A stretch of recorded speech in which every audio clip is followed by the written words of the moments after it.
Bonjour, c'est Flip de Web pour vous, la chaîne des business en ligne. Aujourd'hui, je vais vous montrer comment j'ai échoué il y a quelques années avec une page de vente réalisée avec System.io. Vous trouverez sous la vidéo un lien pour voir en détail cette page de vente et un autre pour tester System.io. Allons-y. Alors à l'époque, j'ai créé un blog sur le sport à faire chez soi, qui d'ailleurs existe toujours, et j'ai en moyenne entre 300 à 400 visiteurs par mois, suffisant pour faire des ventes de temps en temps et générer un petit revenu complémentaire. En tout cas, c'est ce que je pensais à l'époque. Actuellement, je ne développe plus ce site. Donc pour monétiser ce blog, j'avais donc créé une formation de 2 heures de vidéo pour apprendre les techniques pour se motiver à faire du sport. Ma cible était plutôt des femmes désirant faire du sport chez elles, mais qui avaient du mal à s'y mettre toutes seules. J'ai passé beaucoup de temps à réaliser cette formation. De mémoire, 3 semaines, à tourner des vidéos, à faire une page de vente, et un lancement, et à communiquer sur les réseaux sociaux. J'étais super motivé et enthousiaste.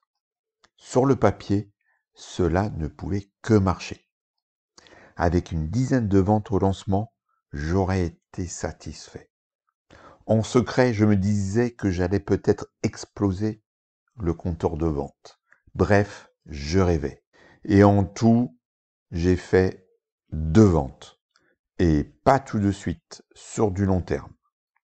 Pourquoi cet échec? Donc, j'ai fait plusieurs versions de la page de vente que je vais vous montrer, dont voici un premier exemple. En tout cas, ça c'est le tunnel de vente que j'ai fait sur System.io très facilement. Je vous rappelle qu'il y a un lien sous la vidéo pour pouvoir tester System.io. Donc le tunnel comporte un argumentaire, une page de paiement, une page d'upsell pour vendre un produit complémentaire qui était pour le coup du coaching à distance pour motiver les personnes, une page de remerciement et évidemment une page de conditions générales de vente. On va aller voir l'argumentaire. Donc l'argumentaire est assez classique. Je commence par une promesse, j'enfonce le clou en m'appuyant sur du vécu, j'indique les bénéfices de la solution que je propose, je détaille le contenu du parcours, puis j'ajoute 2 bonus, mon histoire pour me donner de la légitimité, et puis des avis clients qui sont, bon, entre parenthèses, surtout des avis qui proviennent du groupe Facebook correspondant à ce blog, vu que lorsque j'avais fait cette page, j'avais encore aucune vente. Et par la suite, donc, comme j'ai fait 2 ventes, je n'ai pas pu ajouter des avis positifs. Bon, on peut toujours critiquer cette page et l'améliorer. D'ailleurs, les commentaires sous la vidéo sont ouverts. Je vous rappelle que vous avez un lien pour accéder à cette page de vente. J'ai fait d'autres versions de cette page, par exemple celle-ci, qui était présentée un petit peu différemment, mais qui reprend peu ou prou les mêmes arguments. Elle était un peu plus longue, un peu plus détaillée, mais cela n'a pas changé grand-chose. Je vais revenir sur le premier exemple. Donc j'ai fait d'autres versions, mais en pensant que c'était ça le problème en fait, que c'était le contenu de ma page de vente. Je me suis trompé. J'aurais pu payer un professionnel pour faire une page de vente tip-top, mais cela aurait été de l'argent jeté par la fenêtre, car je pense que le résultat aurait été similaire. L'erreur principale, en effet, n'est pas le contenu de la page de vente. C'était l'évaluation de l'importance du problème que rencontrait mon audience et son envie de payer pour le résoudre. D'une part, cette audience était sûrement trop petite à l'époque et hétéroclite. Je devais avoir une mailing list de 500 contacts environ. Et d'autre part, j'avais fait un petit sondage pour savoir quelle était la principale difficulté que rencontraient ces personnes. Et ce qui ressortait, c'était le manque de motivation. Mais j'ai dû avoir 3 ou 4 réponses dans ce sens. Et j'en ai tiré une généralité. Les taux de conversion sont vraiment catastrophiques, hein. Sur System.io, vous pouvez voir sur cette page de vente, hein. Donc il y a eu 280. Alors comme j'ai fait plusieurs versions, le nombre de visites est dilué entre les différentes versions.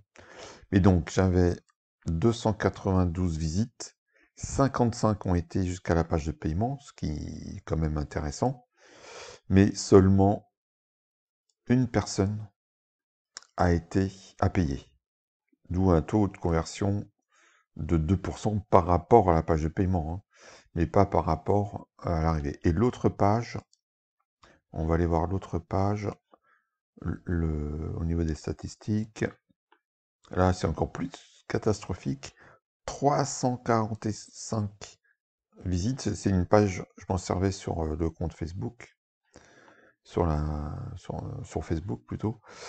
101 personnes ont été jusqu'au paiement, enfin ont été voir la page de paiement, et seulement 1% ont acheté, c'est-à-dire une personne, hein, vous avez là les deux ventes. Vous voyez également, la seconde erreur que j'ai faite, c'est que la première page était à 47 €. Cette seconde version, j'ai descendu mon prix par la suite, ce qui, au niveau crédibilité, c'est pas tip-top. Mais comme j'avais passé du temps à créer ce parcours, j'ai pensé que le bon prix était 47 €. Franchement, qui voudrait mettre 47 € dans une formation sur la motivation sportive? Un livre très complet sur le sujet, je suis sûr que vous pouvez en trouver pour 10 ou 15 €, et fait par des préparateurs mentaux, ou d'anciens sportifs de haut niveau. J'aurais dû commencer par un prix bas, étant débutant, aux alentours peut-être de 10 €, puis collecter des avis clients, améliorer mon parcours et petit à petit augmenter le prix, peut-être jusqu'à 30 € max. On peut noter également d'autres erreurs, euh, comme le manque de légitimité, car je ne suis pas coach sportif. Et comme je l'ai dit il y a quelques instants, pas sportif de haut niveau. Et j'avais peut-être fait également un lancement peut-être un peu léger en pensant que ma mailing list suffirait. Donc ne faites pas comme moi. Votre positionnement est primordial. Ce positionnement, c'est le croisement entre le problème qu'a votre audience, votre légitimité à proposer une solution et le prix. Évidemment, je présuppose que votre solution est de qualité. Et dans mon cas, je pense vraiment que ce que j'ai fait est de qualité et que ça peut vraiment aider les personnes qui suivent ce parcours. De plus, le problème doit exister en suffisamment grand nombre. Donc, il faut vraiment faire une étude de marché assez poussée pour générer assez de ventes. En tout cas, les points positifs de cet échec, premièrement, j'ai appris à utiliser System.io. J'ai appris des techniques de web marketing et j'ai appris à ne pas me fier qu'à mon intuition. Même si l'intuition, je pense que c'est important, il faut mettre des chiffres, des faits en face de votre intuition. Est-ce qu'il y a un réel problème auprès de votre audience?